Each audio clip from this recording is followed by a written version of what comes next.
paniniwalaan mo. Kasi yung iba, alam lang. Pero tayo, bilang isang Kristiyano, ay dapat ay alam natin at pinaniniwalaan natin na ito naman ay totoo. Diba? Kahit naman di mo paniwalaan, totoo pa rin naman. Kaya nga nang madalas kong sabihin na ang paniniwala mo ay hindi makakapagpabago ng isang katotohanan. Po ba? Huwag nating kalimutan po yan. Kapag may gintong kwenta si MJ, siyempre siya man nakita kong at sabi niya, ginto to, pero hindi ka naniniwala na ginto. Hindi naman magiging piki yun eh. Magbabago ba yun? Hindi. Kaya paniwalaan mo man sa hindi, walang mababago doon. Kaya, siyempre, kung siya na may-ari, hindi siya maapektuhan sa sinasabi mo, sa hindi mo paniniwala. Dahil alam naman niya na yun ay totoo. So, ganun din po sa atin. At sa mga tao, sa paligid natin, maging sa buong mundo, at yun naman ang katotohanan na lahat ng bagay sa mundo may hangganan. Po ba? Maliban sa pagbabago at siyempre sa Diyos. Pagbabago, tuloy-tuloy yan. Siyempre, ang Diyos, hindi rin siya walang hanggan. Kaya siya ang Alpha and Omega. Kaya, yun yung bagay na wag nating kalilimutan. Isang bagay na makakapagpatibay o makakapagbigay sa atin ng dahilan para magpatuloy. Anuman ang ating mga sitwasyon o pinagdadaanan sa buhay. Salamat kung you are blessed, di ba? Financially, materially, parang wala kang problema. Pero kung sa area na yun wala kang problema, ibang area ang sigurado. Kasi wala namang perfecto sa mundo. Yung iba, makita natin, masaya sila, kasi nakakapunta sila kung saan-saan, nakakapag-travel sa buong mundo na hindi natin nagagawa. So, minsan, di ba, may inggit, may lungkot. May inggit dahil, buti pa siya, di ba, kabata-bata niya, nag-around the world na siya. Ako, di ba, meron naman yung iba dyan, hindi lang inggit. Di ba? So, iba-iba ang dahilan. Pero, di natin alam, sa ibang area naman. Doon naman sila may mga pinagdadaanan. Marahil sa relasyon, o kaya psychological, physical. Meron ka ngang 50 million, meron ka namang stage 4 cancer. So yung mga ganong bagay. Naniniwala ako I believe, dahil sa mundo nga wala namang perpekto, na bawat tao, kung maayos ka man sa isang bahagi, sigurado merong iba. Of course, hindi mo na lahat yan inaalam, di ba? O sinasabi natin lahat. Lalo na ngayon, sa social media, nakikita mo, wow, ang ganda, ganyan. Na-impluwensyahan tayo, pero hindi natin alam yung mga madidilim na bahagi din ng kanilang buhay. Iba-iba tayo. Kasi wala ngang perpekto sa mundo. At yun ay niloob ng Diyos. Kahit yung mga tao na nagsasabi na walang Diyos, hindi sila naniniwala kasi nga, they're stable naman, maayos naman ang kalagayan nila. Minsan sabihan ka pa, ikaw nga, pray ng pray, hallelujah ng hallelujah, pero mas maganda naman ang buhay ko. Yun ang akala mo. Yun ang sinasabi lang nila para pagtakpan yung mga bagay na madidilim na ibang bahagi ng kanyang buhay. Tandaan natin, ang tao may 3 bahagi. Tama ba? Yun pinagkaiba natin sa hayop. Kaya ang hayop, wala silang problema, just survival. Kaya mayroon tinatawag na law of the jungle, di ba? Matira matibay. Pero sa atin, hindi pwedeng ganun. Dahil meron tayong 3 bahagi. Ano yun? Body, soul, and spirit. Maybe you are okay in the body, but kamusta yung soul mo? Kamusta yung spirit mo? Diba? Hindi natin nakikita yon. At yon ay pwedeng maging pretend o mag-pretend.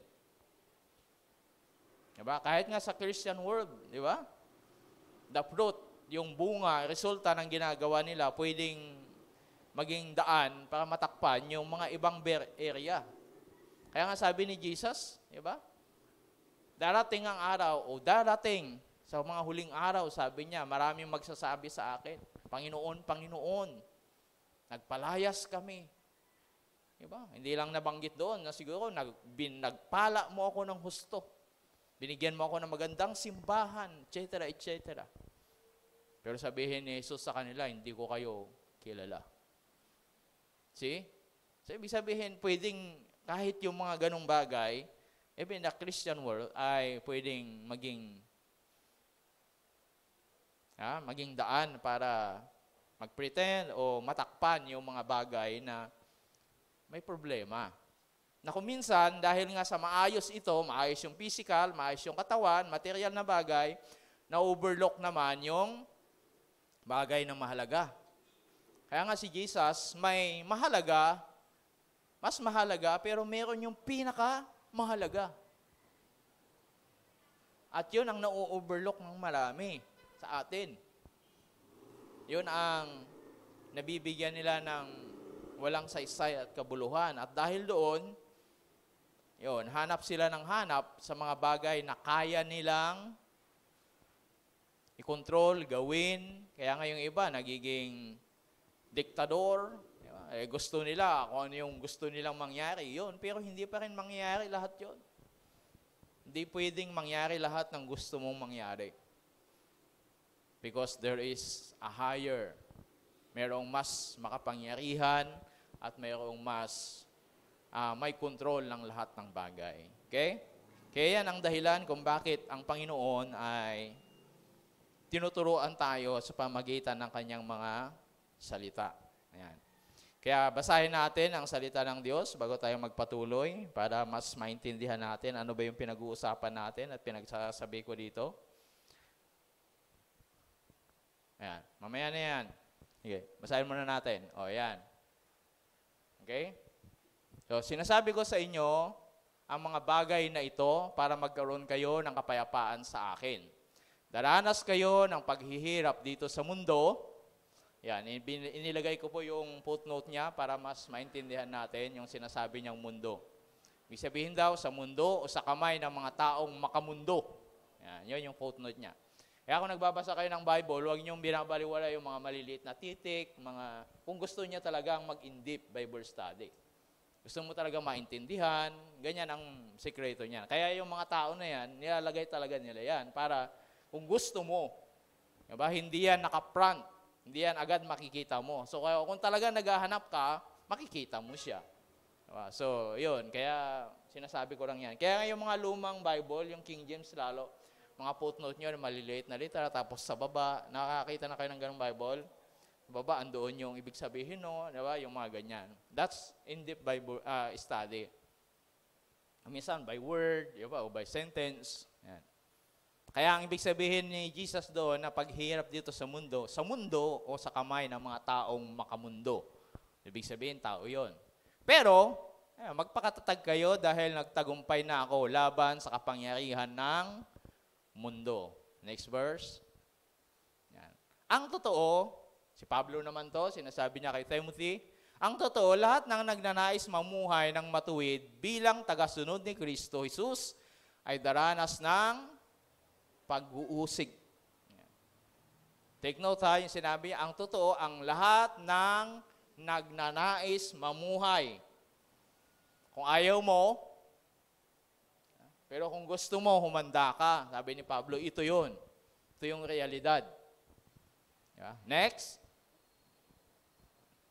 Yan, 1 Corinthians. Sabi niya, kaya kung iniisip ninyo na matatag na kayo sa inyong pananampalataya, mag-ingat kayo at baka mahulog kayo sa kasalanan. Ibang magandang balita, sabi niya, baka matisod kayo. Walang pagsubok na dumarating sa inyo na hindi naranasan ng ibang tao. Ngunit maasahan natin ang pangako ng Diyos na hindi niya tayo pababayaang subukin ng higit pa sa ating makakaya. Ayan. Kulang lang ng M yun. Kaya kung dumanas kayo ng pagsubok, gagawa siya ng paraan para mapagtagumpayan ninyo ito. So, yan ang sinasabi ng banal na kasulatan. Kaya ngayon, nakita na natin kanina, pag-uusapan natin is about ang layunin at katapusan ng pagsubok. Oh, Tagalog na Tagalog yan, ha? Maintindihan natin. Ang layunin, the purpose, ang layunin at katapusan ng pagsubok. So ano ba yung pagsubok? Minsan magkakamag-anak yan di ba? Temptation, kung nababasa natin yan, tukso, pagsubok, ano pa yung isa? Pagsubok, at saka suffering, yung kahirapan, paghihirap. Ayan, parang magkakamag-anak yan. Pero kung mas titignan mo, kung sabihin, mas pupukusan mo siya, mas pag-aaralan mo siya ng mas malalim, ay makikita mo yung pagkakaiba-iba. But anyway, hindi naman yan ang bibigyan natin ng pansin ngayon. Ang bibigyan natin ng pansin yung pagsubok. Pag sinabing pagsubok sa English ay test. Diba? At sa mga nag-aral, lahat naman tayo nag-aral siguro. So alam natin to. Hindi tayo ignorante dito. Pag sinabing test, ayan na. Diba? Diyan na magkakaalaman. Kung may natutunan ka sa 1 buwan o 2 buwan, o wala. Ito na yung pagkakataon, patunayan mo na karapat-dapat kang makapasa o ma-promote sa higher grade. Tama? Ito na yung pagkakataon na karapat-dapat kang mag-graduate kung anong level meron ka. Tama ba? Kaya nga nilalagay doon sa card, kuminsan, sa record, di ba? Is pass.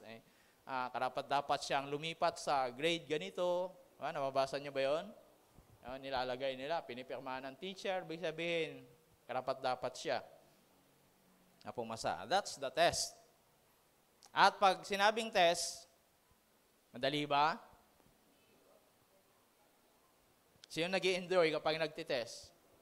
O darating na yung test, maliban sa pressure sa pagbayad ng tuition fee, siyempre. Minsan magulang yun. Pero yung estudyante, diba? So ito na yung puyatan, ito na yung panahon na bawas-bawas ng social media. Ito na yung panahon na, so yan. So it's a challenge time, ibig sabihin. Pero, pag natapos yun, at nalaman mo yung grade mo, sulit. Diba? Nasabi niyo ba yun? Parang yung hirap mo, napuyat, di ba? Pagre-review, etc., ay biglang nawawala. Tama ba? Sulit. Nawawala. Lalo na kung tuwang-tuwa yung nanay mo. Tuwang-tuwa yung tatay mo. O sige, may dagdag allowance ka. Diba? O kaya, sige, bilhin na natin yung gusto mong cellphone. Diba? Sulit na sulit. Pero bago mangyari yon, kailangan makapasa ka sa test. So, yan yung realidad ng buhay. Diba? Gusto mong ma-promote sa higher grade, kailangan makapasa ka sa exam. Okay? So, ngayon, ang sinasabi natin, ano ang layunin? Diba? Layunin, the purpose, ang katapusan. Siyempre, lahat ng bagay, sabi nga natin kanina, may katapusan. Diba? Lahat ng bagay sa mundo, may hangganan. Yan. May hangganan lahat yan. Kaya, ang test, may hangganan din. Diba? Ang pagsubok, may hangganan din. Kaya, ngayon ay titignan natin, base sa ating mga nabasa ng mga talata, ano ba yung purpose, bakit, o yung dahilan, bakit nakakaranas tayo ng mga bagay na ito. So una, ayan. Una, para maranasan natin ang kapayapaan galing sa Diyos. Siyempre nga naman, hindi ka Hindi mo masasabing payapa ka kung walang kaguluhan. Tama ba? Kung payapa, payapa talaga. Pero kung sabi mo, I have a peace. O peaceful ako. Ibig sabihin, may gulo. Kaya ang kapayapaan, hindi yan absence of trouble. Kundi ito ay naranasan natin kapag magulo yung ating paligid. O magulo yung nangyayari. O yung mga sitwasyon. Maganda kayo nabasa ko noon dito yung ginamit niyang illustration. Hindi ko yung ibon,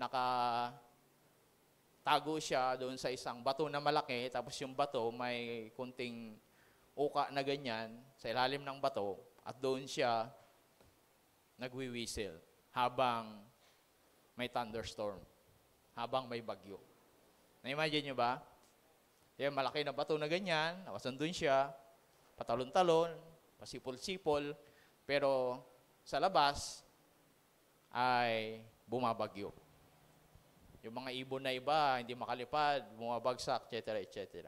So, yun yung kapayapaan na binabanggit dyan ng Bible. Yan yung tinatawag na kapayapaan na fruit of the Holy Spirit. Only Spirit of God can produce. Kaya, bakit hinahayaan o bakit natin ito maranasan? Kaya kayo din, di ba? Kapag prepared kayo sa exam, alam mo yung exam, you are at peace. Tama ba? Hindi ka balisa, hindi ka natatakot, o ano pa man, because payapa ka, kasi handa ka. So, ito yung sinasabi niya. Sabi ni Jesus, sinasabi ko sa inyo ang mga bagay na ito para magkaroon kayo ng kapayapaan sa akin. Ano ba ang background ng John chapter 6 na to? 16, sorry. Diba? Bakit niya sinabi yung bagay na yan? Ano ba yung mga tinutukoy niya sa bagay na yan at sinasabi niya, kaya sinasabi ko ito sa inyo. Diba? Ano ba yung mga tinutukoy niya, ano yung sinasabi niya na yan? In John chapter 16, yan yung panahon na namamaalam na si Jesus. Nagpapahayag siya ng kanyang pagpanaw at pag-alis. Yan, kamatayan at siyempre yung pag-alis niya, pag-iwan niya sa kanyang mga disciple. At ito din yung panahon na makikita natin dyan yung tinuturuan niya kasi discipleship to Kaya nga ito ay hindi to public speaking. Hindi to, ang kausap ni Jesus dito, hindi yung, kadalasan mapapasa natin yung mga tao, kung sino-sino na halo-halo. Pero ito, ang kausap niya ay mga core group niya, yung disciple niya lang, ang kausap niya dito. At dito, pinapaliwanag niya yung kahalagahan ng maranasan nila kapag sila ay maglilingkod sa Panginoon o nasa mundo ito. Habang sila ay nasa mundo na ito. Kaya sabi niya, kailangan kayong sumampalataya. Sabi niya rito, basahin natin ng konti. Sabi niya saan ba yun?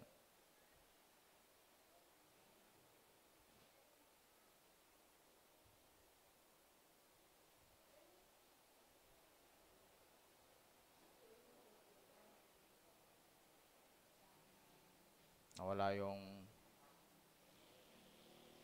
verse ko. Yan, sabi niya rito, sumagot si Jesus sa kanila, kung ganoon, sumampalataya na ba kayo ngayon sa akin? Pero darating ang oras at dumating na nga na magkawatak-watak kayo at magkakanya-kanya at iiwan ninyo akong mag-isa. Ngunit, kahit iwan niyo ako, hindi ako nag-iisa dahil kasama ko ang Ama. Sinasabi ko sa inyo mga bagay na ito para magkaroon kayo ng kapayapaan sa akin. Sa paglilingkod natin sa Panginoon, bilang isang tao, dumarating ang panahon na yung mga tao na inaasahan mo. Naranasan niyo ba yung ganon? Na ini-expect mo na naniniwala o sasama sa'yo, ito yung mga taong iiwanan ka. At yun ang pinakamasakit na bagay. Tama? Hindi ka masasaktan kung yung tao na ito ay walang malasakit sa'yo o hindi mo siya, o ibig sabihin wala kang pagmamahal, wala kang relasyon sa kanya. Tama po ba? Diba yung stranger, diba, tumabi sa'yo, tapos sa table, tapos iniwang ka, wala yun eh. Diba? Pero yung meron kayong relasyon, kapatid mo, tatay mo, nanay mo, di ba?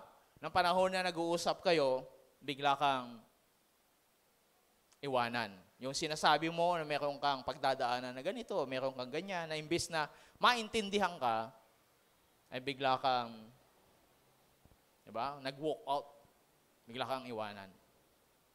Di ba? Yun yung mas masakit. Yun ang sasaktan ka. Akala ko ba naman, ikaw yung makakaintindi sa akin? Kaya nga ako nagsasabi sa'yo, tapos ngayon, ikaw pa yung mag-iiwan sa akin. So ito yung pinapaliwanag ni Jesus sa kanila. Darating ang panahon, sabi niya, iiwanan niyo ako, magkanya-kanya kayo. Ano yung tinutukoy niya ba doon? Yung kanyang kamatayan. Di ba? Maalala niyo, nung hinuli si Jesus, ano nangyari? Sa Gethsemane.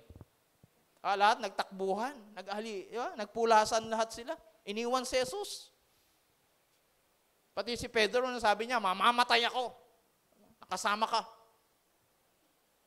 Aba, biglang, hindi ko kilala yan.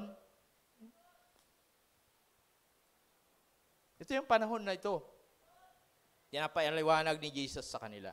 Pero sabi niya, ang totoo, kahit iwanan niyo ako, meron akong kasama. Kaya ang tanging makapagbibigay sa atin ng kapayapaan na hindi kayang ibigay ng mundo, ay yung isipin mo ni Jesus ay hindi kanya iiwan ni pababayaan. Kasama mo. Diba? Sabi niya, huwag kayong mabagabag at huwag kayong matakot dahil iiwan ko sa inyo ang kapayapaan. Ang aking kapayapaan ang ibibigay ko sa inyo. Hindi katulad ng kapayapaang ibinibigay ng mundo. Gusto niyo ba yung ganyang kapayapaan? Yan yung kapayapaan na pangako ni Jesus. Hindi kapayapaan ng tatay mo, nanay mo, diba, ng jowa mo, o sino pa man, kundi si Jesus lang ang pwedeng makapagbigay. At yan ay pwede nating maranasan. Kung totoo, o yung tinatawag natin na tinanggap natin si Jesus. Walang kapayapaan. Diba? Walang sino man ang pwedeng makapagbigay dyan maliban kay Jesus. Kaya nga sabi ni Jesus, iwan ninyo ako, pero meron akong kasama. Kaya sabi niya, sabi ko to sa inyo, ibig sabihin, babala. Diba? Na kung ganitong gagawin nyo, ito yung sinasabi ko sa inyo. Ito yung pwedeng mangyari. Diba? Sa inyo, mga bagay na ito para magkaroon kayo ng kapayapaan sa akin. Anong ibig sabihin nun? Diba? Kapag si Jesus kakampi mo, pag siya tinanggap mo, diba? Siya yung kaibigan mo, bibigyan ka ng kapayapaan na hindi kayang ibigay ng mundo. Hindi kayang ibigay ng kaibigan mo, ng taong BFF mo o kaya pinagkakatiwalaan mo. O sino pa man ang tawag mo dyan. Minsan may mga ganun tayong tao, di ba? Yung mga maluwag, maganang loob mo, nasasabi mo lahat. Di ba? Pati laman ng bituka mo, ibig sabihin kahit na minsan hindi mo nasasabi sa ibang tao. Pero, may hangganan pa rin yan.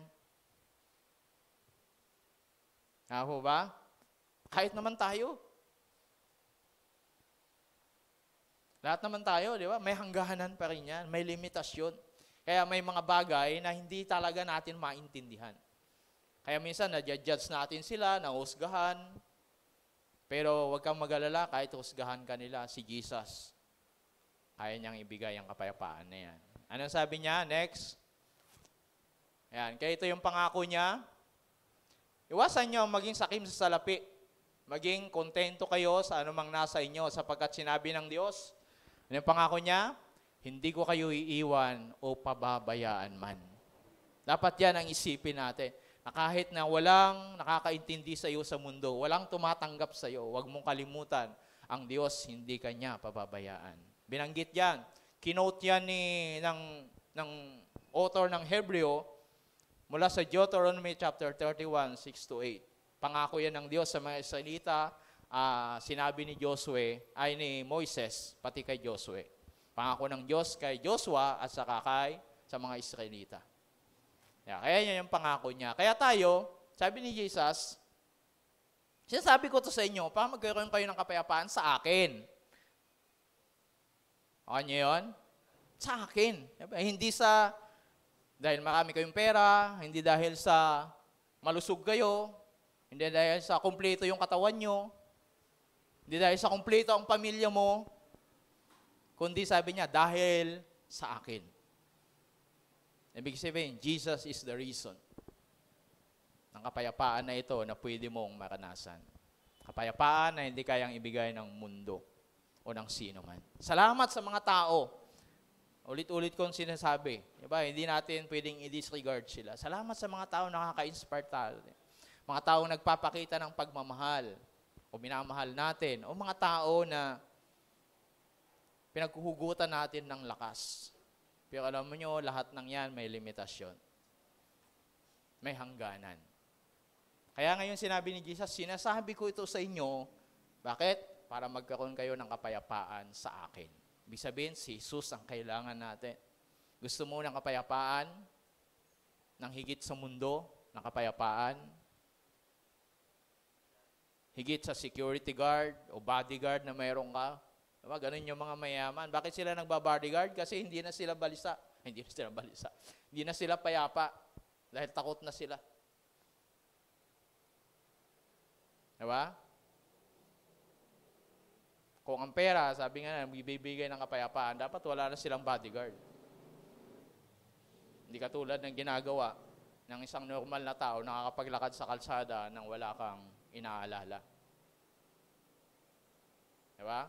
Kaya yun yung sinabi niya. Kaya sabi ni Jesus, turuan ninyong sumunod sa lahat ng inuutos ko sa inyo. At tandaan ninyo, lagi akong kasama hanggang sa katapusan ng mundo. Pangako yan ni Jesus. Ano sabi niya? At tandaan ninyo, lagi ninyo akong kasama hanggang sa katapusan ng mundo. May nangako na ba sa inyo ng ganyan?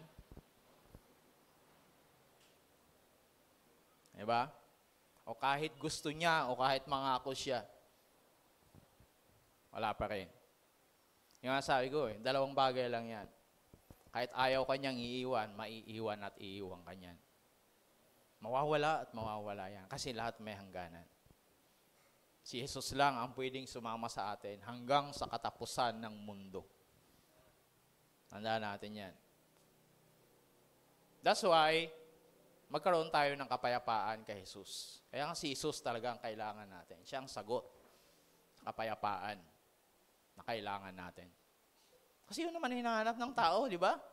Kaya gusto yung iba, magpakayaman, gusto yung, bakit? Kasi makapunta sa ganito, makapag-relax, di ba? Pupunta sa ganyan, pupunta sa iba't ibang lugar, magagandang lugar, to refresh, to unwind. Hindi naman masama yun. Pero, pagkatapos nangyari, back to normal, back to basic, ayan na naman. Kaya, ganun talaga. Kaya gusto nyo mahanapan yung totoong kapayapaan na hindi kayang bigay ng mundo, si Jesus ang sagot. Siya lang pwedeng makapagbigay niyan. Okay? Kaya, kung may mga hamon, may test na ating pinagdadaanan, nakakasiguro tayo, meron tayong kasama. Ano yung mga pinagdadaanan natin ngayon? Hindi minsan di tayo maintindihan. Di ba? Madalas ganyan. Yun nga sabi nila, silence fighting, di ba? Parang tahimik kang nakikipaglaban ng mag-isa sa iyong laban. Kasi hindi ka naman nila maintindihan, kahit sabihin mo. Hindi ka maintindihan or else ayaw kang intindihin kasi ayaw nilang makisama. Ayaw nilang makialam o ayaw niya makibahagi. Kaya wag na lang. Kahit na gusto niya o kahit na intindihan ka niya, nagkukunwari na lang, hindi kita naintindihan. O kaya wala akong magagawa. Bakit ayaw ko lang makibahagi sa pinagdadaanan mo? Either may pinagdadaanan din siya, o baka mas mabigat pa, or else, selfish talaga siya. Walang pakialam sa'yo. Hindi natin alam, pero yan ang totoo. Okay? Next. Kaya pag dumarating tayo sa test ng buhay, nakatitiyak tayo ng kapayapaan dahil kay Jesus. Pangalawa, para maranasan ang tagumpay dahil kay Jesus. Siyempre, kung walang battle, walang victory. Ba? Hindi ka mananalo kung hindi ka nakikipaglaban, kung walang laban. May laban man, hindi ka naman lumalaban, hindi ka naman mananalo. May test nga, hindi ka naman kumukuha ng test. Ang mga kasama mo, kumuha na, tapos na. Nanalo na sila. Diba, nakapasa na, ikaw hindi pa rin. Kunin mo man hindi yung test, hindi ka pa rin papasa. Wala kang opsyon doon, kundi kunin siya. Mag-go through ka. Ba? Harapin siya. Ba, mga estudyante? Gusto mong makapasa, gusto mong makatapos sa level na kung saan meron ka ngayon, hindi pwede hindi ka kumuha ng test. Kukunin at kukunin mo siya sa ayaw mo sa gusto. Or else, manatili ka kung saan ka. Ay yung iba, 6 na taon na sa grade 6. Eh wala eh, ganun talaga. Eh, hindi ka pwedeng makapasa doon. Diba? Kaya nga, eto, ang maganda, sabi niya, magpakatatag kayo dahil nagtagumpay na ako laban sa kapangyarihan ng mundo.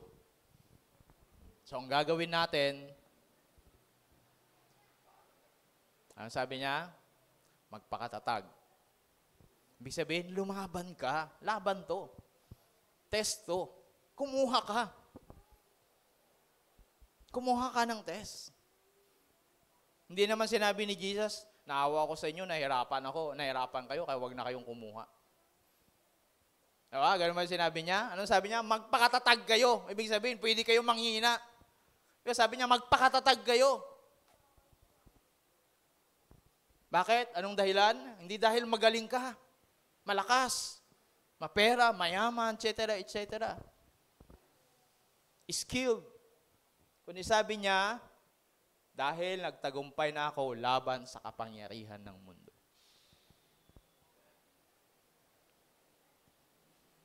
Kaya ang labanan, kaya makita nyo kung minsan, di ba tayo? Gano'n naman lahat tayo mga tao. Pag nakita mo ganyan, oh, bakit ganun?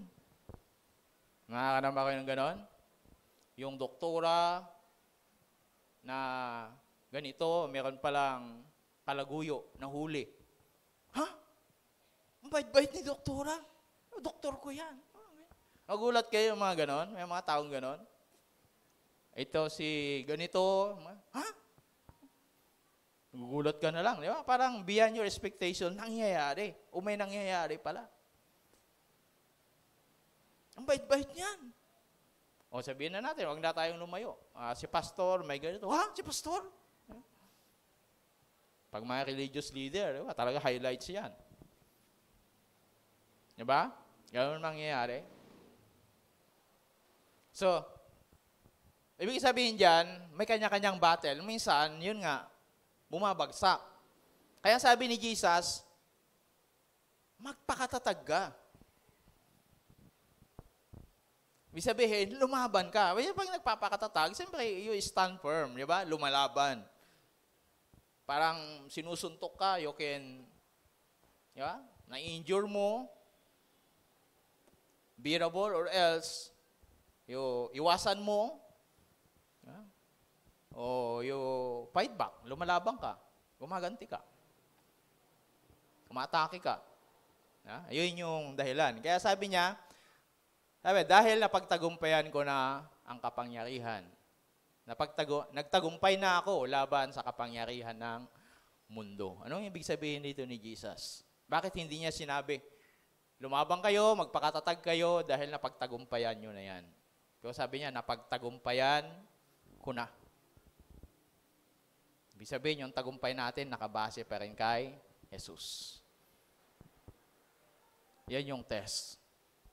Makakapasa ka sa test, hindi dahil salamat sa skill, salamat sa talino, kakayanan, pero higit sa lahat, dahil kay Jesus. Kaya nga sinasabi ko, di ba? Sa mundong ito, lahat may limitasyon. Para patunayan o makita natin, ma-realize ng mga tao na may Diyos na lumikha ng langit at lupa. That's the reason why. Bakit lahat ng gusto mo hindi pwedeng mangyari at hindi nangyayari? Because there is more higher. May mas mataas, may mas makapangyarihan kaysa sa'yo. Kaya niyo yun? Kasi kaya nga kung minsan nagpipiling tayo, yung nga, nagiging dominante, nagiging diktador, dahil akala nila isa yung, diba, all-powerful sa isang lugar, sa isang grupo, etc., etc. Sa mga leader, diba, yan ang isang prominent, parang isang napaka malapit na tukso minsan, nagiging mas, diba, dominante. Kasi the power, dahil sa kapangyarihan. Pero ang sinasabi nito ni Jesus, na pagtagumpayan ko na. Ibig sabihin, kailangan natin si Jesus. Amen? Sa tunay. Kung gusto mo talagang tagumpay, kung gusto mo lang manalo, pwede mong gawin yon. Pwede manalo ka siguro financially, manalo ka physically, mas malakas ka, mas mayaman ka, pero hindi ibig sabihin, nagtagumpay ka. Magkaiba yun. Naalala ko ulit yung, nangyayari sa road race nga, sa mga kalsada, yung bineril niya yung kasama niyang driver. Nanalo siya. Tama ba? Natalo niya, napatay niya. Pero palagay niyo, nagtagumpay siya? Anong susunod doon? Kulong. Diba? Kaso. Nagtagumpay siya that time, di ba? Nanalo siya, napatay niya. O kaya na-paralyze niya o whatever. Nanalo siya. Dahil sa galit niya, nanalo siya. Pero ang susunod, anong nangyari kay yung latest lang na controversial, di ba? Yung retired police, tinutukan yung binatukan, di ba? Hanggang sa Senado, bihira. Ang dami natin problema sa mundo. Pero, problema natin sa bansa, di ba? Mahal ng bigas, tapos pinag-uusapan lang yun, ang batok doon sa... Pero anyway, di ba, binatukan niyang ganyan, natalo niya. Kasi kinasahan niya ng baril, ngayon, hindi ka napapalag. Nanalo ka that time. Pero ang tanong, nagtagumpay ka ba? Ano ngayon? Na-expose yung kanyang kabulukan, mga kaso, na-expose kung kawawa yung pamilya niya. Lagi niya sinasabi, pamilya ko, kawawa. Kaya lagi sinasabi naman, dapat naisip mo yan noon. Diba? Pero wala Kasi ang gusto mo, manalo that time Diba? May impose mo yung gusto mo, yung galit mo. Pero yan. Pero si Jesus, iba yung tagumpay kay Jesus. Tama? Yung tagumpay kay Jesus. Kaya nga, ang sinasabi niya, na hindi kayo mananalo kung wala ako. Kaya nga dapat, ako yung sundan nyo, akong kailangan nyo, kasi napagtagumpayan ko na ang kapangyarihan ng mundo. Diba? Hindi kayo yung nagtagumpay, ako. At dahil sa yung leader natin, sa yung captain natin, sa yung Diyos mo, Panginoon mo, magtatagumpay kayo nyo, ang ibig sabihin niya dyan. Hindi ikaw lang, hindi tayo lang. Kaya nga may grace. Nakakalungkot nowadays, di ba? Yung grace na yan, wala na. Abuso na. Kaya mga Kristiyano ngayon, konting hamon lang, test lang, wala na. Backslide na. Malayo na. Kasi may grace Masyadong dapat ang grace, hindi ka naghihirap, dapat walang ganyan. Kaya wala na rin nagpapasting. Wala nang nagpupursigi talagang manalangin. Bakit ako nagpapakahirap? Wala na talagang, diba? Tayo, hallelujah, praise the Lord. Ano na lang. O hindi na tayo handang take up your cross daily. Wala na yun. Pakinggan mo sila kung tinuturo pa nila yung mga ganyan. Basta magtatagumpay ka. Hindi ko naman sinasabing masama yun. Pagpapalain ka ng Lord, magbigay ka. Hindi ko sinasabing bawal yun. Totoo naman yun. Pag nagbigay kami ng 1,000, tatanggap ka 10,000. Ano kaya kung ganun gawin natin linggo-linggo dito? Baka may magbinta dyan ng... Ay, wala naman palang mabinta, no? O, sa probinsya sana, magbinta ng kalabaw. No? Magbinta ng... dito, wala naman kayong kalabaw. I swear. Pero, yun yung sinasabi ni Jesus na you can magtatagumpay ka hindi dahil sa iyo, kundi dahil sa akin. Dahil ako ang nagtagumpay. Diba? Kaya sabi niya, dahil nagtagumpay na ako laban sa kapangyarihan ng mundo. Kaya sabi niya rito, ngunit salamat sa Diyos dahil binigyan niya tayo ng tagumpay sa mga bagay na ito. Yan, yung mga test sa mundo sa pamagitan ng ating Panginoong Hesukristo. Kaya every time for the victory, si Jesus dahil kay Hesukristo. Diba? Binigyan tayo ng tagumpay. Bakit tayo gumaling? Dahil kay Hesukristo. Kaya nga sabi niya, all in all. Diba?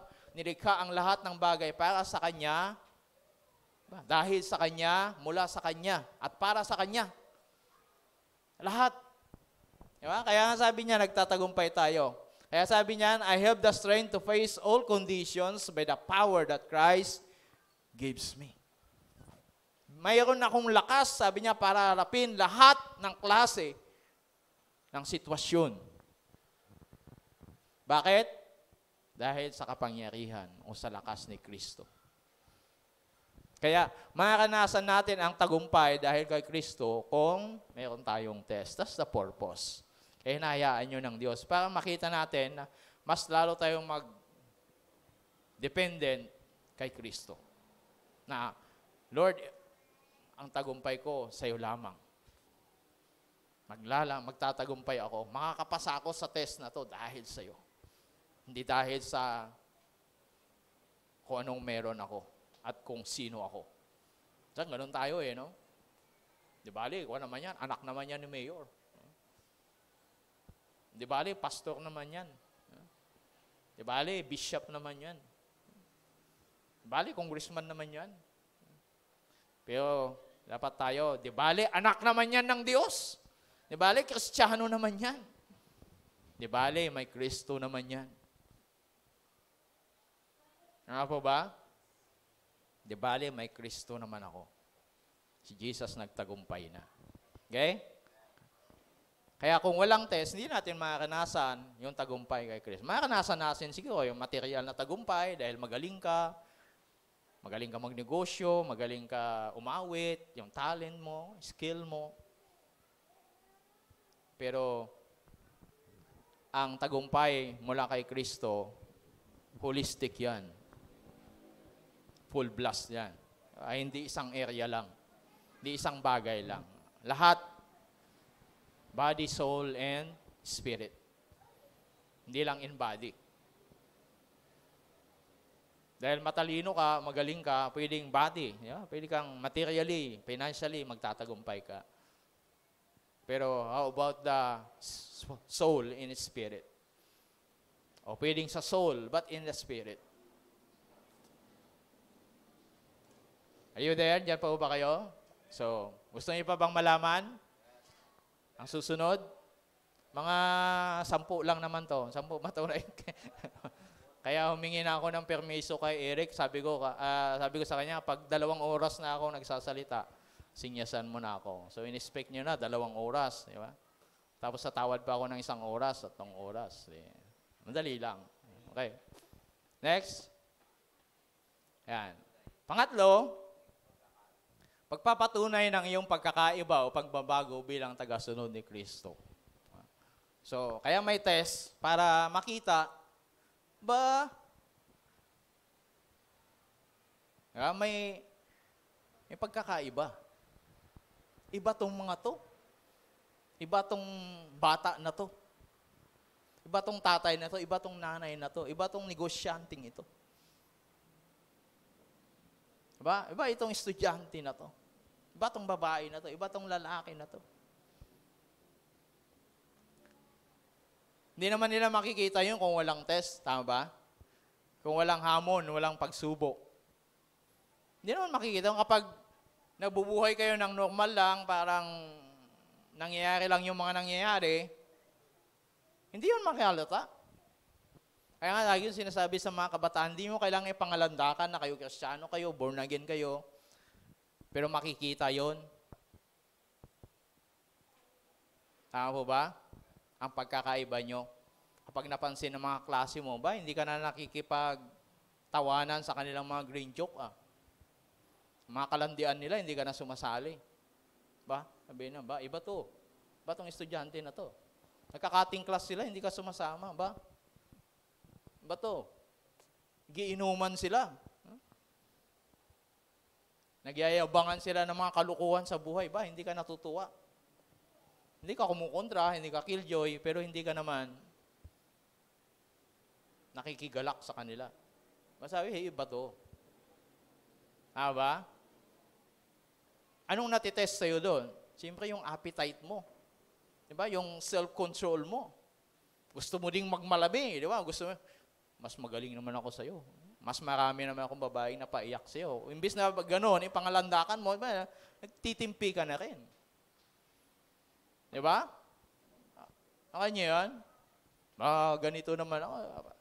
Kinokontrol mo na yung sarili mo. So, yun yung test na makikita nila. Di ba? Nagiinuman sila, masaya sila, tatawanan. Pero ikaw, chill ka lang, andun ka lang. Pero, relax ka lang. Parang hindi nila kasing saya, pero iba yung saya kasi na nararamdaman mo. Sabihin nila, ba, iba to. Kasi kung walang mga ganon, hindi nila makikita na iba ka. Naalala ko ang kwento ni Pastor Ed Lapis 10 taon nang magkasama sa opisina. Tapos nagkaroon ng inter-fellowship. Parang sama-sama ng simbahan. Bigla sila nagkita sa fellowship. Oh, Kristiyano ka? Kristiyano ka din? Appear pa sila. Proud na proud sila sa sarili nila. 10 taon na magkasama, hindi malaman kung Kristiyano o hindi. Ano ibig sabihin nun? Hunyango ka, wala kang pinagkaiba. Alam mo yung hunyango? Pag dumikit na ganyan sa kulay, ganun din siya. Pag dumikit sa kulay pula, nagkukulay pula. Nagkukumoflage. Tama ba hunyango sa Tagalog yon?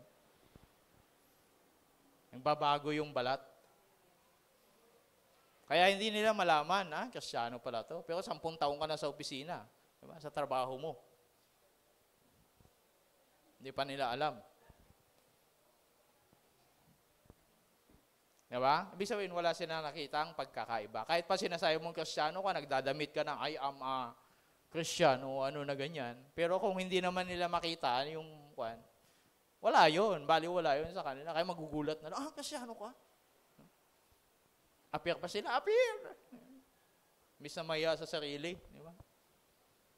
10 taon na. Kaya sabi niya, ang totoo, lahat ng nais mamuhay ng matuwid bilang tagasunod ni Kristo Jesus ay daranas ng pag-uusig. Ano sabi ni Jesus? Sa mundong ito, daranas kayo ng pighatian. Kaya sabi ni Pablo, ang totoo, lahat ng nagnanais. Yung nagnanais lang naman, kung hindi, wala. O nyo?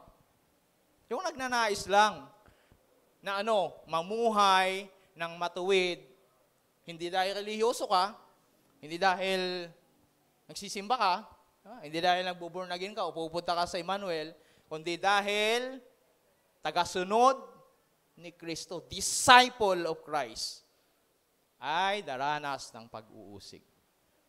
Kaya kung wala kang ganong naranasan, tanungin natin yung sarili natin. Diba? I am pretender. O totoo akong disciple. ni Kristo. Tama? Kung hindi yan napansin ng mga kasama mo sa bahay dahil lahat sila unbeliever, baka magtanong tayo sa sarili natin. Diba? Kasama mo sa trabaho, dahil lahat naman unbeliever, ikaw lang yung Kristiyano, so you're privileged to shine. It's a privilege na magliwanag ka at maging asin. Tama ba? Pero kung hindi nila nakikita yon, walang napapansin. Kaya sabihin na, bakit hindi ka nakikijoin sa amin? Ibig sabihin, may pinagkaiba ka. Kaya nga mga kabataan noon, nung nasa Baguio kami, lagi nilang sinasabi, yung iba, Pastor, bakit nung pupunta kami sa club, pupunta kami sa... Hindi kami pinapagalitan, umuwi ng alas 12 ng gabi, alauna, lasing pa. Bakit ngayon? Alas 10 lang kami makauwi galing sa church. Magagalit, magulang namin, sisermunan. Ano bang ginagawa nyo lang? Magagayan. Kaya sabi ko sa kanila, praise God. Anong praise God? Kasi nakikita na yung pinagkakaiba. May pinagbabago ka. Diba? May totoo naman. Oo, may nagbabago sa'yo. Bakit hindi nila napapansin noon? Kasi parehas lang kayo. Galing din sila sa club galing din sa inuman Pagagalitan ka, parehas naman. Diba? Lasing din siya. Alam nga, yung lasing pagagalitan ka sa palagay mo. Diba? Hindi mo ba siya ibabackfire? Bakit ikaw? Lasing ka din naman Diba? Dalawa na kayo umuwi, galing ka sa ganito. Bakit ikaw? Ganun din naman Alas 2 ka pa nga Ako maaga-aga, 1 oras. Kaya lang, alas 10 lang, Pastor. Basta galing kami ng simbahan. May sabihin, salamat sa Panginoon, may nakikita silang pagbabago. Because the Spirit react. Kasi yung Espiritu nila, hindi na magkatugma. May sabihin, nagre-react na. Tama po ba? Kaya tingnan nyo kapag Kristiyano, di ba? Tanggaan yung loob ko sa'yo. Di ba? Yung mga ganyan. Kasi magka-Espiritu kayo. Pero kung hindi magka-Espiritu, magkalaban yan, mabigat. Tama ba? Mabigat. Kaya magre-react yan. Pero kung parehas lang, hindi talaga magre-react yan. Kumpare naman Kaya sabi ni Pablo, ang totoo. Ang totoo. Hindi sinungaling, kundi totoo. Hindi kunwari, kundi totoo. Lahat. Hindi niya sabi na taga-Tondo lang. O taga-China lang. Tama ba? Taga-Saudi lang. Sabi niya, lahat nang nagnanais mamuhay ng matuwid bilang taga-sunod ni Kristo. Dapat si Kristo ang sinusundan mo. Diba? Hindi ka magmamatuwid dahil born again ka, dahil Kristiyano ka, o dahil ganitong relihiyon mo, o ikaw si kapatid, o kaya si ate, si kuya, mga ganong tawagan O ikaw si, di ba? Pastor, si pare, bishop, hindi ganon. Tagasunod ni Kristo. Including himself, maging si Pablo, sarili niya. Tagasunod din siya. Disciple ay daranas ng pag-uusig. So, yan patunay. Kapag may test ka sa ganong bagay, sabi niya, wow, thank you Lord, mayroon na akong pinagkaiba. At may pagbabago nang nangyayari. Magpasalamat ka sa Panginoon. Tama po ba? So, imbis na personalin, imbis na magalit ka, o ano pa ba, manaramdaman natin, mainis, ay dapat silently, Lord, thank you for transforming me. Amen? At ganun sabihin mo sa Lord, thank you, Holy Spirit. Imbis na mag-backfire ka, imbis na, di ba? Gaganti ka rin, di ba? Silently, sabihin mo sa banal na Espiritu, thank you, Holy Spirit, for your power. to transform me. Ibig sabihin, hindi ko na siya kakulay. Iba na yung kulay ko sa Kanya. Iba na yung Espiritong naghahari sa akin. Nagre-react na yung Espiritu niya. Diba? Kaya, kailangan may test talaga para malaman. Okay? Next. Kaya sabi ng Jesus, mapalad ang mga nilalait at iniusig ng mga tao at pinapakatangan ng lahat ng uri ng kasamaan na pawang kasinungalingan ng dahil sa akin. Take note dahil kay Jesus, dahil sa iyong pagiging Kristiyano, tagasunod ni Kristo. Hindi dahil sa kalandian, hindi dahil sa kasinungalingan, hindi dahil sa kayabangan o pagmamataas o ano paman, kundi dahil kay Jesus. Malinaw po yan. Kaya sabi niya, pag ganun, huwag kang magalit. Sabi niya, magsaya ka. Magsaya kayo. Yan. At magalak sapagkat malaki ang inyong gantimpala sa langit. Malaki ang inyong gantimpala sa langit. Ganun din ang ginawa ng mga tao, ng mga propeta na una sa inyo. Mga nauna sa atin. Kaya, huwag kayong magalala, naranasan din nila yan. Kaya sabi niya, malaki ang inyong gantimpala sa langit. Gusto niyo ng gantimpala? Ay malaki. Hindi lalo na.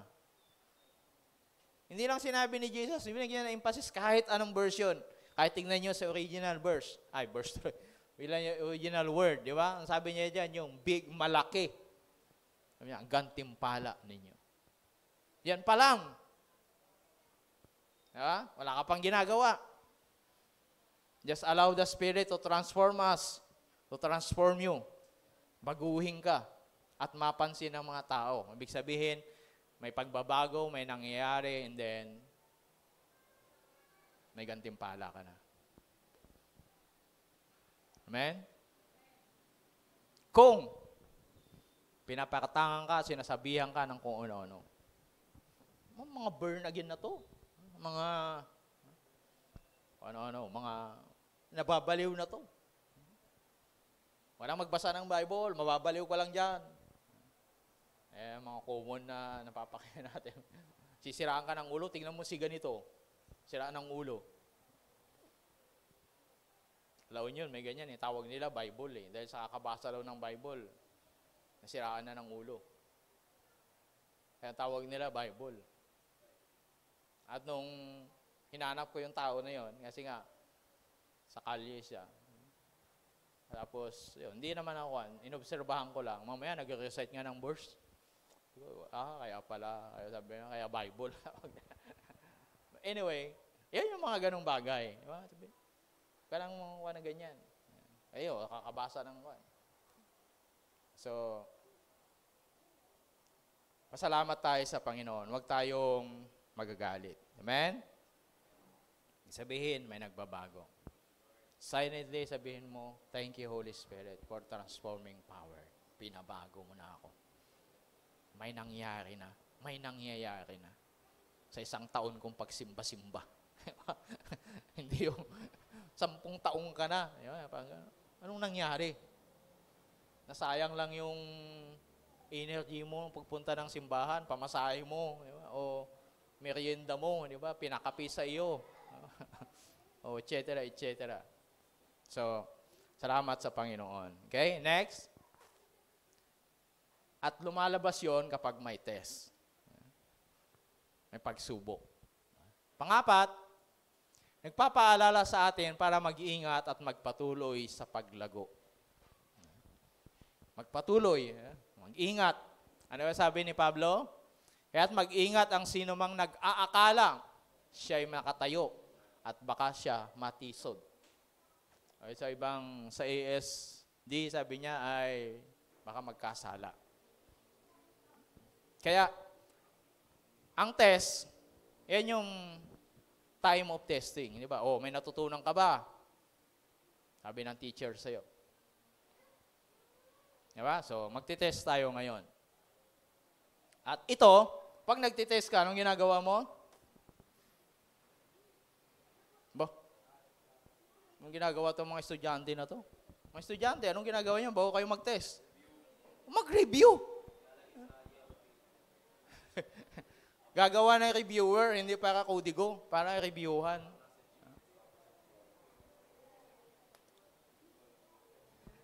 Diba? Lalagay sa yellow paper, tama, ganyan ako noon eh. Maliliit na sulat, diba? Lalagay sa iyo. Kahit saan ka pumunta. Diba? Kaso lang, pag yung iba sa exam, dala-dala pa rin. Pag nakalimutan, ano ba yun? Huwag niyong gagawin yun, ha? Meron pa akong nakita na ako, eh. Ba't tinataas yung palda? Yung pala, nasa... Minsan naman, bakit nagbubukas ng sapatos? Yung pala, nasa loob ng medyas. Kanya-kanyang palusot, eh. Diba? Pero, ang test, ito yung nagpapaalala. Di ba? Kaya nga nagre-review ka. Anong gagawin mo? Reviewin mo yung mga napag-aralan mo. Nakalipas na lesson mo. So sa atin din, marami tayong lesson in life. Kaya kapag may test, diyan ka mag-iisip na, noon napagtagumpayan ko na to. Noon, kwanto. Dapat hindi ko na gawin kasi pumalpak na ito noon.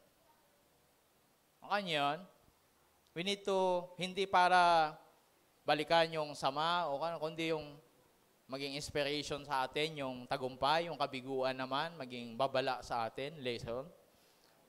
Kaya nga sabi nila, experience is the best teacher daw. Not really. Experience of others. Di ba? Kapag natuto ka sa karanasan ng iba, mas matalino ka. Bakit? Hindi mo na kailangan maranasan. Kaya ang Bible, kung babasahin nyo ang Bible, yung iba na hindi umiintindi o hindi nakakaintindi, sabi nila, hindi.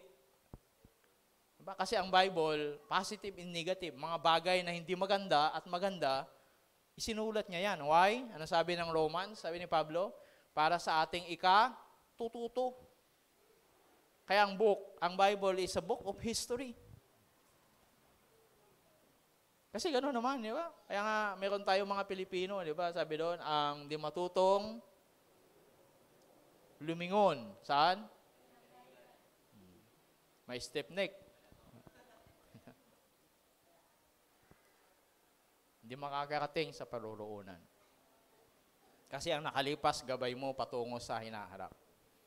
Kaya nga ang Bible, naisulat yan. Kaya nga sabi nila, lumang libro na yan, hindi na akma sa panahon. Yun ang kala nila.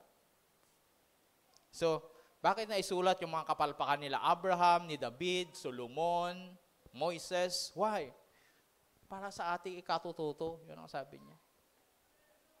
Kaya hindi mo na kailangan maranasan. Yung iba kasi ganyan. Kailangan ko muna maranasang maging dalagang ina bago ko matuto. Ano ba yun? Tapos mayroon na naman.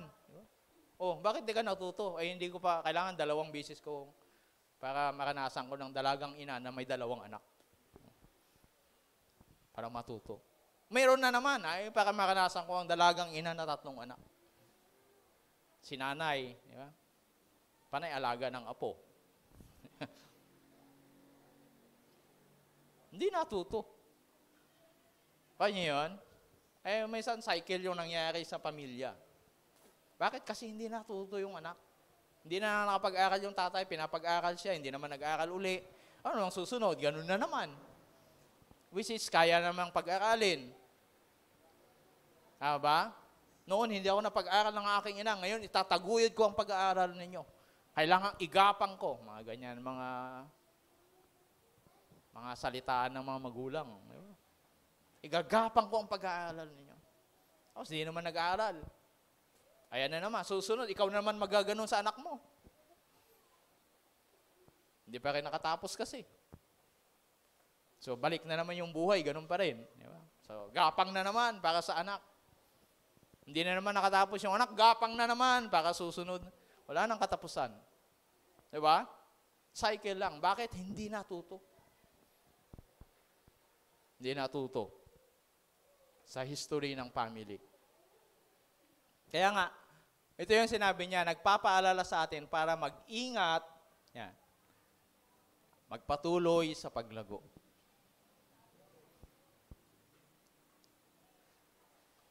Kaya may test para maalala natin, matuto tayo, and then maging maingat na tayo. May butas dyan, so mag-ingat ka. Huwag ka na dyan dumaan. Alam mo nang may butas eh. Dadaan ka pa rin. Malulusot ka talaga. Babalik ka. Dumaan ka na naman dyan. Kaya mayroong kasabihan, di ba? Yung sabi, pag natisod ka sa isang bato ng isang beses, medyo kan pa yun eh. Ba? Pero yung 2, 3, 4 na beses na, same stone. Wala na yun. So, mahalaga na maintindihan natin to na nagpapaalala sa atin, mag-ingat at hindi lang nag-iingat. Siyempre, habang nag-iingat ka, dapat natututo ka. Kaya nga, lumalago. Kaya nagpapatuloy. Tama? Kaya ang buhay, hindi tayo natatapos. Na malago na ako, hindi ganun. We are all, di ba? Keep on. Nagpapatuloy tayong lumago. Kaya nga, patuloy tayo nagbabasa ng Bible. Di ba? Huwag nating kaligtaan yan. Huwag kang tamarin. Kasi yan talaga. Yan ang buhay natin. Tama ba? Manalangin, fellowship, mag-serve sa Lord, use your talent, ability. That's the way. Okay? Next. Yan. Para maranasan ang katapatan at kabutihan ng Diyos. Siyempre, kung may test, masasabi mo, ang Diyos mabuti, ang Diyos tapat. Kailan mo ba nasasabi pag ganon? Kailan nyo ba nasasabi? Di ba? Kapag nagtagumpay ka, may pagpapala. Kasi nga, bakit may pagpapala? May kakulangan. Yun, nung naranasan mo yung biyaya, wala kang sapatos. Nabigyan ka, Lord, thank you. You are faithful.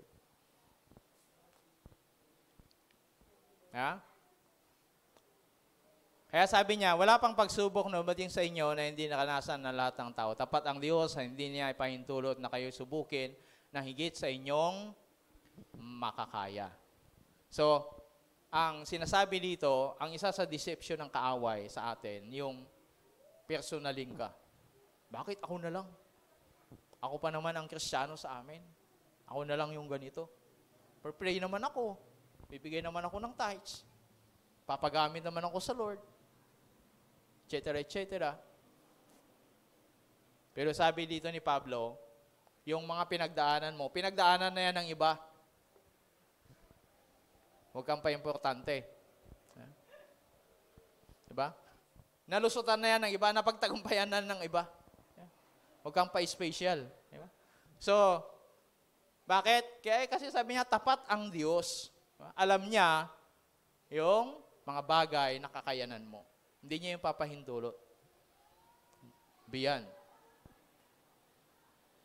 Kaya nga may test para malaman yung kakayanan mo kasi hindi mo malalaman yan kung walang test. Tama ba? Kaya kapag may training, gawin mo na to. Para malaman mo. Diba? May isagawa mo yung natutunan mo.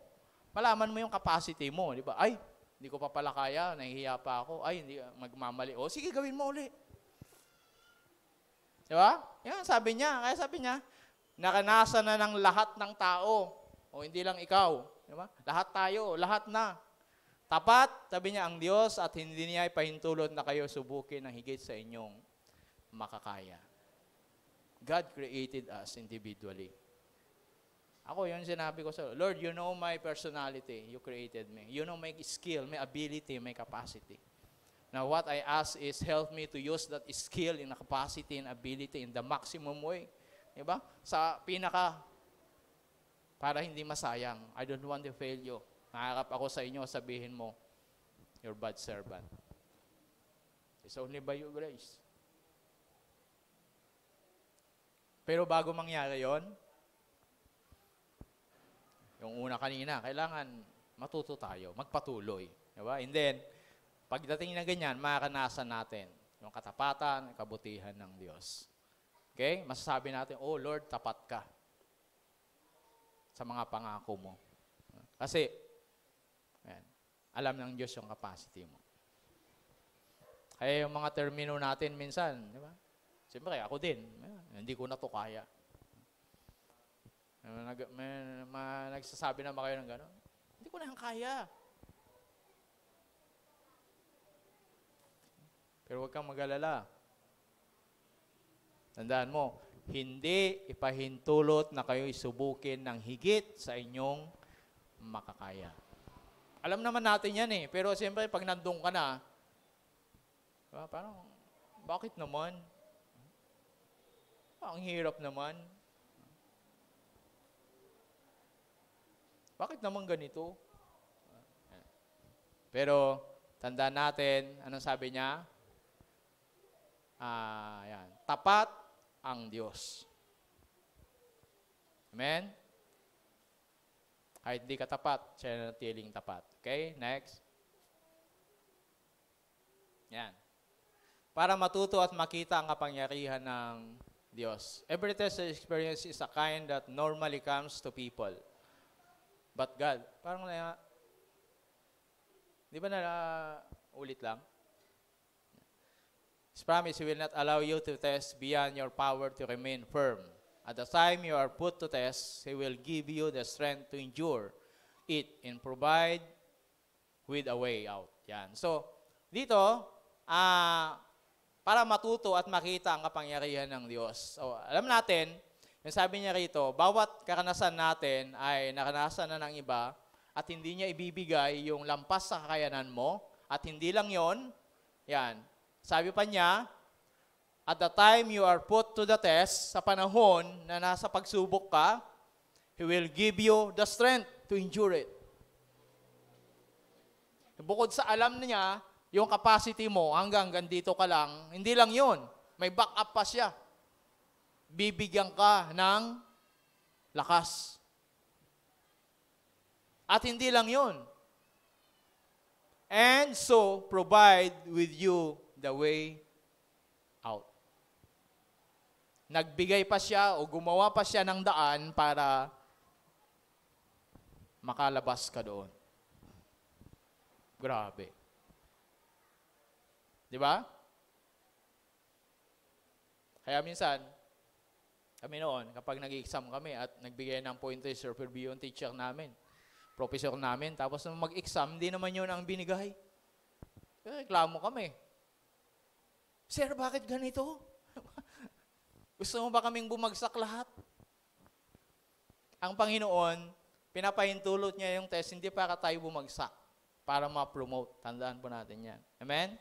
Para makapasa. Bakit? Kaya nga, ang binibigay niya lang, o hinahayaan niya lang, hindi niya binibigay, hinahayaan yung kakayanan mo lang.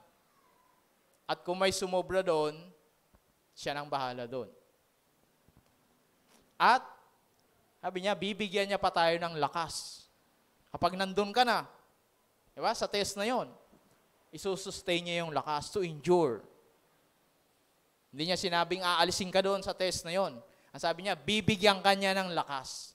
Kaya nga, nung sabi ka natin kanina, magpakatatag ka lang because the sustain, di ba, yung kailangan mo, darating yan. Kailangan magpakatatag ka lang. Hindi niya sinabi diyan na aalisin ka.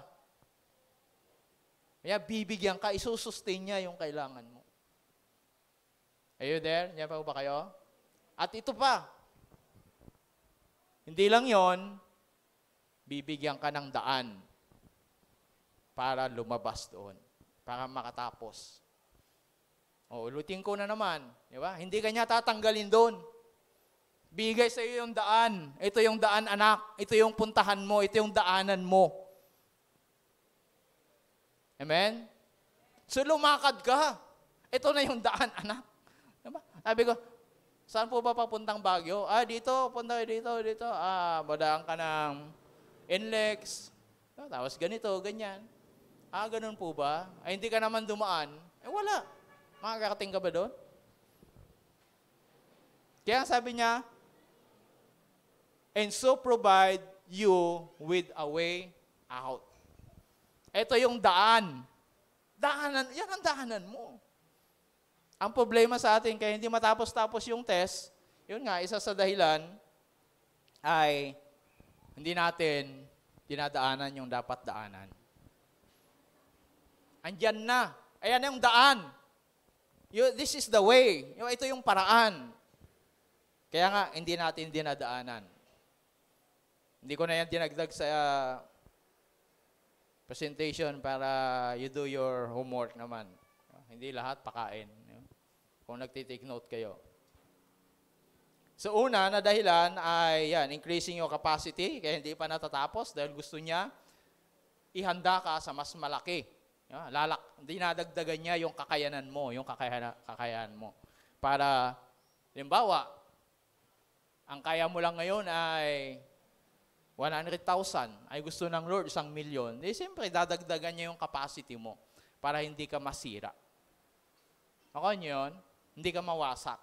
Tandaan natin, lahat ng bagay, pati biyaya, pwedeng makasira sa atin. Pati pagpapala na material, pinansyal, lahat. Tama ba? Kaya tingnan nyo, mayroong mga pinagpala na wala na sa Panginoon. Financially, materially. Wala na. Yung iba, naging sikat, wala na. Dahil ba si Elvis Presley ba yun? Ganyan. Tama, Elvis, no? Yun, dating active na yun na youth noon. Ang Assemblies of God. O, naging sikat na. Nawala sa Panginoon. Sikat na. Busy na. Kaya isang araw daw, nagulat yung kanyang manager. Dahil umaawit siya. Amazing Grace.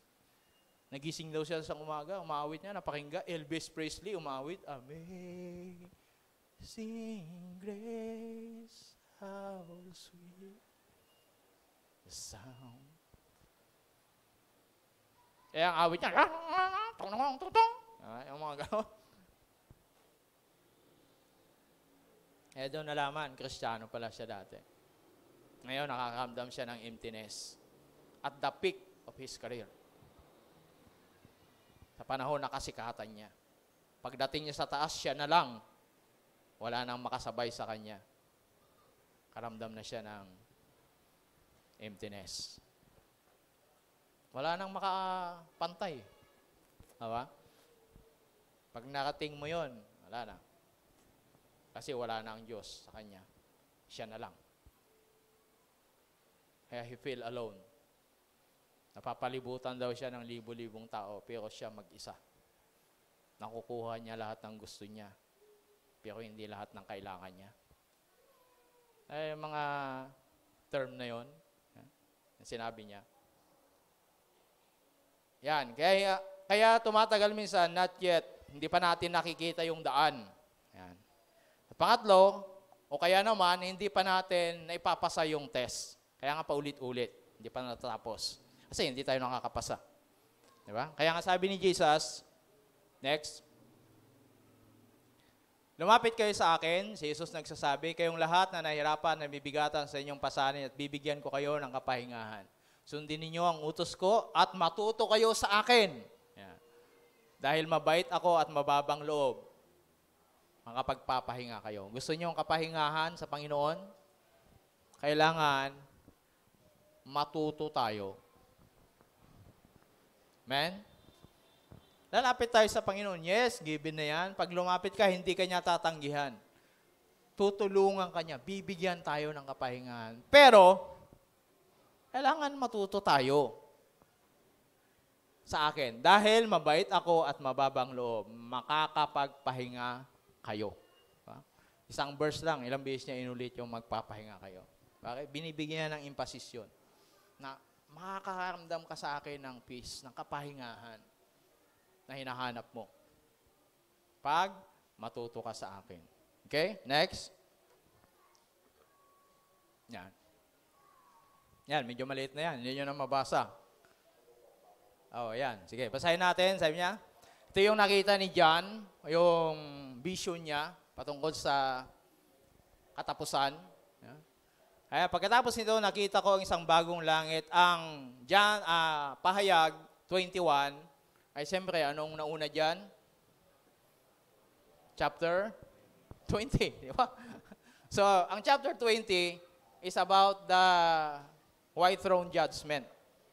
Ito yung panahon na katapusan ng paghatol. Ayan, kaya doon, hinatulan lahat ng mga patay, etc. And then, pagkatapos noon, ang kwan doon ay, ang chronological doon, una, yung 1,000 years, diba? Yung millennial reign. Yan. 1,000 years, and then yung mga judgment, then yung white throne judgment. Then yung final judgment. Bema judgment, then yung white throne judgment. Bema, yun yung mga rewarding naman ng mga Kristiyano. Tapos noon, ito na, yung nakita niya. Pagkatapos ng lahat ng yon, mga event na yun, ito yung nakita niya. Pagkatapos nito, yan, kaya yung tinutukoy niyang nito, yun, yung mga chapter 20, basahin na lang nyo kung gusto nyo. Nakita ko ang isang bagong langit at ang bagong lupa. Naglaho na ang dating langit at lupa, pati na rin ang dagat. At nakita ko ang banal na lungsod, ito na, ang bagong Jerusalem na bumababa mula sa langit galing sa Diyos. Ang lungsod na iyon ay tulad ng isang babaeng ikakasal. Handang-handa na at gayak na gayak sa pagsalubong sa lalaking mapapangasawa niya. Okay? Narinig ko ang isang malakas na sigaw mula sa trono. Ngayon na ang tahanan ng Diyos ay nasa piling na ng mga tao. Mananahan na siyang kasama nila. Sila ay magiging mga mamamayan niya at siya ay makakapiling na nila at magiging Diyos nila. Papahirin niya ang mga luha sa kanilang mga mata. Wala nang kamatayan, kalungkutan, iyakan o sakit sapagkat lumipas na ang dating kalagayan. At sinabi na nakaupo sa trono, binabago ko na ngayon ang lahat ng bagay. At sinabi niya sa akin, isulat mo at sinasabi ko, dahil totoo ito at maaasahan. At sinabi pa niya, naganap na ang lahat, ako ang Alpha at ang Omega, nang ibig sabihin ay ang simula at ang katapusan ng lahat. Sino mang nauuhaw ay pinainom ko ng walang bayad na bukal na nagbibigay ng buhay na walang hanggan. Ang mga magtatagumpay ay gagawin kong mga anak ko at ako'y magiging Diyos nila. Pero nakakatakot ang sasapitin ng mga duwag, mga ayaw sumampalataya sa akin, marurumi, ang gawain, mga mamamatay tao, mga immoral, mga mangkukulam, mga sumasamba sa Diyos-Diyosan, at lahat ng sinungaling, itatapon sila sa nagliliyab na lawang apoy at asopre na siyang ikalawang kamatayan. Hindi tayo nagtatatakutan dito. This is the real. Ulitin ko po, paniwalaan mo man o hindi yun nagbabago. Tama po ba? Hindi yun magbabago. Pero salamat sa Panginoon. Lahat may katapusan. Amen? Kaya papahirin niya yung mga luha. Wala nang lungkot sa piling ng Panginoon. Kaya nga sinasabi nila, ang langit ay hindi sa taas. Totoo po kasi yun eh. Kasi nga, sabi yun, mula sa langit, bumababa. Kasi mawawala yung luma, dating langit at lupa. Kaya wala to. Kaya siyempre, pag nandun ka na, asan ba yung langit? Di mo na masasabi kung saan. Kasi wala na nga eh. Tama ba? Kaya, bababa yun. Isang bagong langit, isang bagong lupa. Kasi ang lupa na ito, ang langit na to na nakikita mo ngayon, atmosphere, physical, lahat to magugunaw na. Kasi papalitan ng bago. Are you excited on that? Kaya sabi niya, yung babaeng ikakasal, which is the church, handa na. Handa na ho ba tayo? Maliban kay Ivana? Ewan ko kung handa na si Ivana sa kasalan. Usapang kasalan. Di ba? Pero ang church, kailangan maging handa. Maging handa. Kaya sabi niya, ang bride, sabi niya, handang-handa na sasalubong sa lalaking kakasal. Mangyayari, mawawala na ang lahat. Excited ba kayo doon? That's the greatest hope natin. Bakit tayo nagpapatuloy? Bakit kailangan nating pumasa sa mga test na ating pinagdadaanan? Because that's the greatest hope. Kung wala yan, wala na. Okay niyo yan? Walang silbi. Walang silbi, bakit namatay si Jesus? Bakit siya nagpakahirap? Walang silbi, bakit pa tayo nagsasakripisyo? Bagamat hindi na nga nagsasakripisyo yung mga Kristiyano ngayon, konti na lang. Dahil sa grace. Naabuso na yung grace. Pero, kaya sabi ni Jesus, take up your cross daily. Hindi weekly, hindi Sunday, hindi Monday, and follow me. Kaya naalala nyo, nung hanapan ng Diyos ng bunga yung igos, kahit hindi season. Kasi ang pagbunga, hindi yan seasonal. Daily. Ang fruit of the Holy Spirit, hindi sinabi niya na lalabas ang fruit of the Holy Spirit sa'yo kapag after 5 years, 10 years ka. Mayroon bang binanggit na gano'n? Hindi. When you receive Jesus Christ, the Spirit is in you. So, dapat nagbubunga yan. Amen? That's a challenge. And at the same time, encouragement sa atin. Amen? Excited ba kayo doon? Lahat ng hirap, luha. Bakit tayo umiiyak? Kadalasan minsan because of the challenge, because the test. Minsan because of the joy. Pero kahit doon, wala na yon. Kasi, unexplainable. Kaya ang pag-ibig ng Diyos, hindi kayang ipaliwanag. Kaya meron ako napakinggan, sabi, pag tinanong mo yung tao, jowa mo, bakit kanya mahal? Bawa, tanungin natin sino ba? Si Roy. Sampol lang ha, halimbawa lang. Sabihin natin, Roy, bakit mo mahal si Tinay? Sampol lang ha. Anong sagot ni Roy?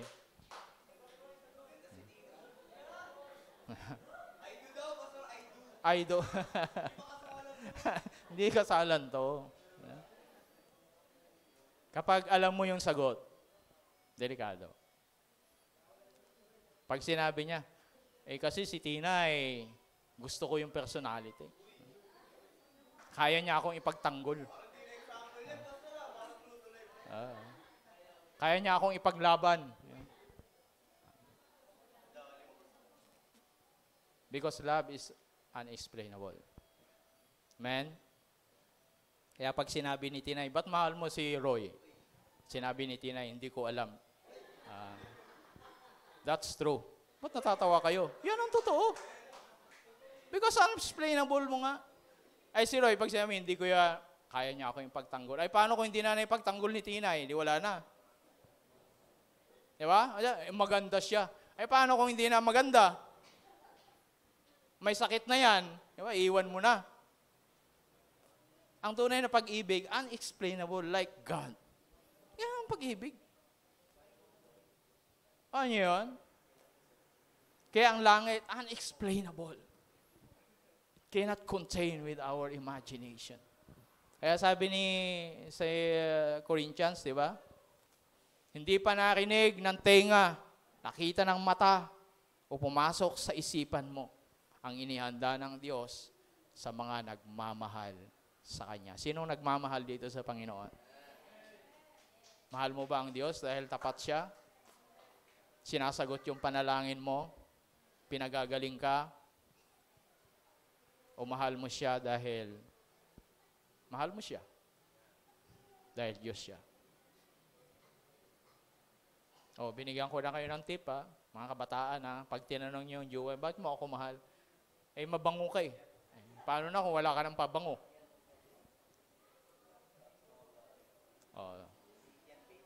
Tip yan Pero pag sinabi niya, bakit mo ako mahal? Ewan ko, huwag kang mag-alala kahit amoy baktol ka. Sigurado. Mabango ang amoy niya sa'yo. Diba? Because love, ang totoong pag-ibig, hindi kayang ipaliwanag. Hindi kayang ngawain ng isip. Tayong lahat sumandaling yumuko. How we love? Paano natin kamahal ang Diyos?